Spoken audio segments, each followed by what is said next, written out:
안녕하세요. 우리 5학년 친구들 반갑습니다. 자, 우리가 열심히 즐겁게 공부를 했고요. 드디어 두 번째 단원의 이야기로 넘어왔습니다. 자, 이 단원 제목이 뭔가요? 인권, 존중, 정의로운 사회라고 나와 있죠.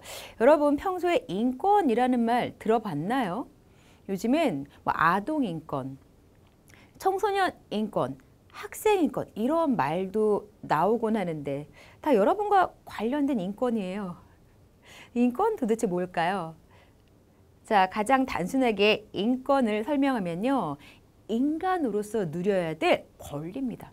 그래서 인간의 권리, 인권 이렇게 표현할 수 있는 거겠죠. 인간이라면 누구나 존중받을 권리, 하고 싶은 걸 할 수 있는 권리 이런 것들을 인권이라고 모아 부릅니다. 당연히 이러한 인권은 모든 사람들에게 존중되어야 되겠죠. 그러한 사회가 정의로운 사회겠죠. 이러한 이야기 우리 두 번째 단원을 통해서 나눠보도록 할 텐데요. 자, 이 단원은요. 세 토막으로 이야기가 좀 나뉘어져 있어요. 가장 먼저는 인권에 대해서 살펴보는 인권을 존중하는 삶입니다. 과연 인권이 무엇인지 그 뜻부터 정확하게 좀 짚어보도록 할게요. 자, 인권이라고 하는 것은요. 사람이라면 누구나 당연히 누리는 권리를 가리켜요. 인간이기 때문에 자연적으로 갖게 되는 권리를 인권이라고 하는 겁니다. 태어나면서부터 인간답게 살 권리가 모든 사람에게 있어요. 그리고요, 이러한 인권은요, 그 어떤 이유로도 침해당해서는 안 됩니다. 여러분, 인권이라고 하는 건, 자, 법에 의해서 보장되는 그런 게 아니에요. 그냥 법이 있든 없든 인간이라면 누구나 누려야 될 가장 기본적인 권리를 인권이라고 하는 겁니다.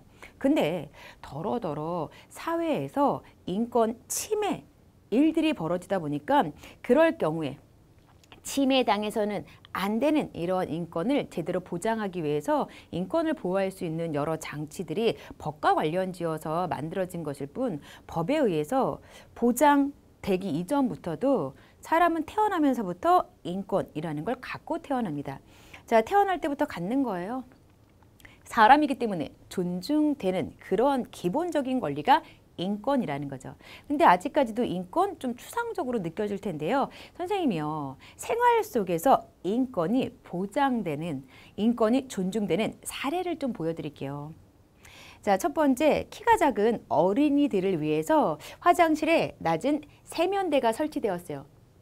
이런 게 이제 인권을 존중하고 인권이 보장되는 모습이에요. 아, 키가 작다라는 차이 그대로를 받아들여서 키가 작은 사람은 낮은 세면대, 키가 큰 사람은 높은 세면대, 자연스럽게 각자가 자신의 모습과 관련지어서 생활 속에서 필요한 것을 누리는 그런 모습이 인권을 누리는 모습, 인권이 존중되는 모습입니다. 요것과 비슷하게 요즘엔 승강기에 발판이 설치되어 있곤 해요. 워낙에 키가 작은 사람인 경우 높이 있는 승강기 버튼을 제대로 누르지 못했었는데 그런 불편을 줄여주기 위해서 발판 같은 게 설치되는 그런 모습이 나타나는 거죠. 그리고요, 노약자와 몸이 불편한 사람을 위해서 공공장소에 승강기 설치하는 거. 이제 몸이 약해요. 지금 좀 어디가 다쳐서 몸이 불편해요. 그럼 이 사람의 모습 그대로 존중하면서 이 사람이 어딘가 이동하기에 좀 편리하도록 승강기 같은 걸 설치해 두는 겁니다. 아, 이 몸이 불편하면 바깥에 돌아다니지 않으면 되죠. 이런 게 인권을 침해하는 발언이고 인권을 침해하는 모습인 거예요. 그냥 그 사람이 현재 가지고 있는 모습을 그대로 존중하면서 이 모습대로 무언가 생활을 누릴 수 있도록 해주는 게 인권이 존중되는 모습인 거예요. 세 번째, 장애인을 위해서 장애인 전용 주차구역을 따로 만들어요. 그리고 화장실 같은 경우도요. 옛날에는 그냥 화장실 남자, 여자 성별로만 구분이 되어 있었는데요. 요즘엔 공중 화장실을 보면요. 장애인 여자 화장실, 장애인 남자 화장실이 따로 설치되어 있는 그런 모습도 볼 수 있죠. 그리고 임신, 출산 등으로 직장 생활을 잠시 쉬어야 할 때 출산 전후 휴가를 주는 등 이를 보장해 주는 게 바로 다양한 모습을 지니고 있는 모든 사람들의 인권을 존중하는 모습이 됩니다. 자, 이러한 인권을 지키기 위해서 우리가 어떠한 노력과 태도를 기울여야 하냐면요. 인권은 태어날 때부터 모든 사람에게 평등하게 보장되는 것이에요. 다른 사람이 힘이나 권력으로 함부로 빼들 수 없는 이러한 것이라는 걸 잘 알아야 돼요. 그러면서 우리는 누구나 안전하고 행복을 누리며 살아갈 권리가 있다는 걸 정확히 알아야 되겠죠. 나 안전하게 행복을 누리며 살아갈 권리가 있다고요? 맞아요. 여러분에게 있어요. 근데 여러분에게만 있는 게 아니고요. 나에게도 있어요. 모든 사람에게 이런 게 다 있다라는 걸 알아야 돼요. 자, 모든 사람은 나와 똑같은 권리가 있다라고 좀 전에 선생님이 말한 거 나와 있죠? 다른 사람의 권리를 존중하는 만큼 당연히 다른 사람 또한 나의 권리를 존중함으로써 모든 사람이 인권을 존중받는 그러한 사회를 만들 수 있을 겁니다. 자, 어린이를 위한 그러한 인권 보호 관련지어서 UN 아동권리협약이라는 게 있어요. 만 18세 미만의 어린이, 청소년의 모든 권리가 담겨 있는 겁니다. 자, 세계 여러 나라가 모여서 이러한 UN 아동권리협약을 만들었어요. 자, 아동을 단순한 보호 대상으로 보는 게 아니고요. 아동도 똑같이 인간이므로 인간이 누릴 권리가 있는 그런 존재로 규정하고 있어요. 그리고 이 세상 어린이라면 누구나 마땅히 누려야 할 권리로 생존의 권리, 보호의 권리, 그리고 발달의 권리, 참여의 권리에 대해서 제시하고 있어요. 혹시라도 나에게 영향을 미치는 어떠한 문제가 있어요. 그럼 그 문제에 대해서 내 의견을 말할 수 있는 기회가 제공되어야 되겠죠. 그러한 기회를 보장해 주는 게 참여의 권리와 관련이 있는 모습이구나, 이렇게 생각하시면 될 것 같습니다. 자, 그러면요, 이런 인권 신장을 위해서 노력했던 옛날 사람들의 좀 활동을 살펴보도록 할게요. 옛날엔 사실 인권이라는 말이 존재하지 않았을 수도 있어요. 옛날 같은 경우 신분이 태어날 때부터 나뉘어져 있곤 했잖아요. 그랬던 옛날에도요, 아주 자연스럽게 인권이라는 걸 좀 느끼면서 인권을 신장시키기 위해서 노력했던 많은 분들이 있습니다. 먼저는 우리나라 분 두 분을 보도록 할 텐데요. 첫 번째 분은 허균이라는 분이에요. 이 허균이라는 분은요, 오른쪽에 나와 있는 홍길동전이라는 소설을 쓴 분인데요. 자, 이분이 살았던 옛날 조선시대에는요, 신분제도라는 게 있었어요. 신분에 따라서 차별을 받았습니다. 이 홍길동전에 나오는 홍길동이라는 주인공이 서얼이라는 신분이다 보니까 양반에 비해서 신분이 낮아서 차별을 받아요. 아버지를 아버지라 부르지도 못하는 그런 좀 차별을 받았던 그런 사람인데, 이런 홍길동전을 통해서 신분이 천하다는 이유로 능력을 펼칠 기회조차 주지 않는 당시 사회 제도를 고쳐야 한다라는 생각을 사람들에게 알렸던 거죠. 실제로 허균이라는 사람은요, 양반이었거든요. 본인은 높은 신분인 양반이었음에도 불구하고요, 가난한 백성의 편에 서서 신분제도가 잘못되었다, 고쳐야 한다라는 주장을 펼쳤던 겁니다. 신분차별에 반대하는 그런 활동을 통해서 인권 신장을 위해 노력했던 분이죠. 자, 두 번째 분으로 방정환이라는 분을 살펴보도록 할 텐데요. 많은 사람들이 이름을 알고 있을 것 같아요. 바로 이분이 어린이날을 만든 그런 분이거든요. 자, 방정환 같은 경우는 옛날 같은 경우 어린이의 인권을 무시하는 경우가 많았어요. 뭐 애들이 뭘 한다 그래? 애들은 말도 하지 마, 이런 식으로 뭔가 말할 기회조차 주지 않는 무시의 상황들이 많이 나타났던 거죠. 그랬는데 방정환은요, 어린이에 대한 이런 생각을 바꾸고자 노력을 했어요.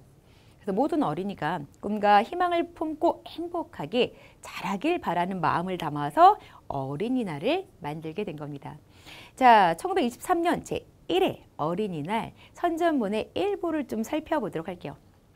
어린이를 내려다보지 마시고 쳐다보아 주시오. 어린이에게 경어를 쓰시되 부드럽게 하여 주시오. 잠자는 것, 운동하는 것을 충분히 하게 하여 주시오. 마음에 들죠? 자, 어린이를 책망하실 때에는 쉽게 성만 내지 마시고 자세히 타일러 주시오. 무엇이 잘못됐는지 차근차근 설명해 줄 필요가 있잖아요. 어린이들이 서로 모여서 즐겁게 놀만한 놀이터, 그리고 기관 같은 것을 지어주시오. 이러한 선전문을 통해서도요, 다시금 방정환이라는 사람이 어린이 인권 신장을 위해서 노력했음을 알 수 있죠. 자, 이번엔 다른 나라 사람 두 명을 또 살펴보도록 할게요. 테레사 수녀입니다. 이 테레사 수녀님은요, 가난하고 아픈 사람들을 위해서 평생 봉사활동을 했던 그런 분이에요. 자, 버림받은 아이도 존중해야 한다고 생각하셨어요. 그래서 이분이 어떤 말씀을 하셨냐면요. 가난한 사람들에게 필요한 것은 불쌍하게 여기는 동정이 아니고 동등하게 바라보면서 서로를 위하는 사랑입니다. 그들은 다른 사람들보다 자신들이 존중받는 것을 느낄 필요가 있습니다. 똑같은 인간으로서 사랑하고 존중해야 함을 강조하고 있는 거죠. 자, 그리고 또 다른 분으로 마틴 루서 킹이라는 분이 있어요. 이분은 흑인이고요. 미국인인데요. 당시에 미국 사회에서는요, 백인들이 흑인을 차별하는 일들이 매우 자주 일어났어요. 그런 상황 속에서 흑인의 인권을 신장하기 위해서 노력했던 분입니다. 흑인도 백인과 똑같은 인간으로서 존엄성을 갖고 동일하게 대우해야 한다고 연설을 합니다. 이분의 연설 일부를 살펴볼게요. 나에게는 꿈이 있습니다. 내 아이들이 피부색이 아니라 인격으로 평가받는 나라에서 사는 꿈입니다. 나에게는 꿈이 있습니다. 흑인 어린이들이 백인 어린이들과 함께 마치 형제자매처럼 손을 맞잡을 수 있는 날이 올 것이라는 꿈입니다. 이런 평화적인 방법을 통해서요, 흑인의 인권 신장을 위해서 꾸준히 노력했던 분이 마틴 루서 킹이라는 분입니다. 자, 우리 다음으로는요, 인권 신장과 관련된 옛날의 여러 제도를 살펴보도록 할게요. 자, 옛날엔 신분이 높았던 사람들은요, 하고자 하는 말이 있으면 이제 글을 써서 임금님에게 올리는 등 좀 쉽게 의사표현을 할 수 있었어요. 이에 비해서 신분이 낮은 그런 일반 백성들은요, 억울한 일이 있어도 제대로 좀 하고자 하는 말을 못하는 경우들이 많았지만, 그래도요, 옛날에 나름 인권 신장과 관련된 여러 가지 제도가 있었다고 합니다. 첫 번째 제도는 격쟁이라는 건데요. 자, 여기 그림에 나와 있는 바대로 억울한 일을 당한 사람이 임금님이 행차하실 때 징, 꽹과리를 막 시끄럽게 치는 거예요. 그럼 아무래도 임금님의 눈이 그쪽으로 가겠죠. 무슨 일이냐? 라고 하면요, 그때 자신의 억울함을 호소할 수 있었다라고 합니다. 징, 꽹과리와 같은 시끄러운 소리를 내므로써 임금님께 억울함을 호소할 수 있는 기회를 얻었던 게 격쟁이라는 겁니다. 자, 이에 비해서 이제 북을 두드려서 억울한 일을 말할 기회를 얻었던 제도는 신문고라고 말을 해요. 이게 두드릴 고자거든요. 이제 북을 두드려서 백성들이 억울한 일이 있을 때 대궐 밖에 설치된 북을 쳐서 임금에게 억울한 일에 대해서 알릴 수 있도록 했던 제도예요. 그리고 좀 어려운 단어일 텐데 상언제도라는 게 있어요. 이 신분에 관계없이 억울한 일이 있을 경우에 그 일을 문서에 써요. 그럼 이제 문서에 쓴 거를 담당 관리가 받아서 임금님께 전합니다. 이렇게 글을 통해서 임금에게 억울한 일을 호소할 수 있도록 했던 게 상언 제도입니다. 우리 격쟁도 봤고요. 그리고 신문고 제도, 상언 제도 세 가지를 봤어요. 이뿐만이 아니라 삼복제라고 하는 것도 있는데요. 우리 조상들은 죄를 지은 사람에게 그 죄 지은 만큼의 형벌을 내리죠. 벌 주는 거죠. 그럼에도 불구하고요, 억울하게 벌을 받는 일이 없도록 하기 위해서 좀 더 세밀하게 조사하고 신중한 결정을 내렸어요. 근데 사형과 같은 무거운 형벌을 내릴 때는 가장 신중하게 결정을 해야 되겠죠. 그래서요, 신분에 관계없이 사형과 같은 무거운 형벌을 내려야 되는 경우라고 한다면 3번의 재판을 거치도록 했던 게 삼복제라고 칭해지는 겁니다. 재판을 3번까지 할 수 있는 제도는 오늘날 삼심제라는 모습으로 이어지고 있어요. 아무래도 사형은 사람을 죽이는 무거운 형벌이다 보니까 함부로 사람을 죽이지 않기 위해서 이러한 사건은 최소 3번까지 재판을 하도록 했던 거죠. 자, 격쟁, 신문고제도, 상언제도, 삼복제까지 옛날 인권 신장을 위한 어떤 제도가 있었는지 잘 정리가 되었을까요? 자, 그러면 우리가 열심히 공부한 인권, 그리고 인권 신장과 관련된 옛사람들의 활동, 옛날의 제도 관련된 퀴즈 풀어보도록 할게요. 첫 번째, 인권은 태어날 때부터 모든 사람에게 평등하게 보장되는 것이죠. 누구나 인권을 존중받아야 돼요. 자, 그리고 모든 어린이가 꿈과 희망을 품고 행복하게 자라기를 바라는 마음으로 어린이날을 만든 분은 방정환입니다.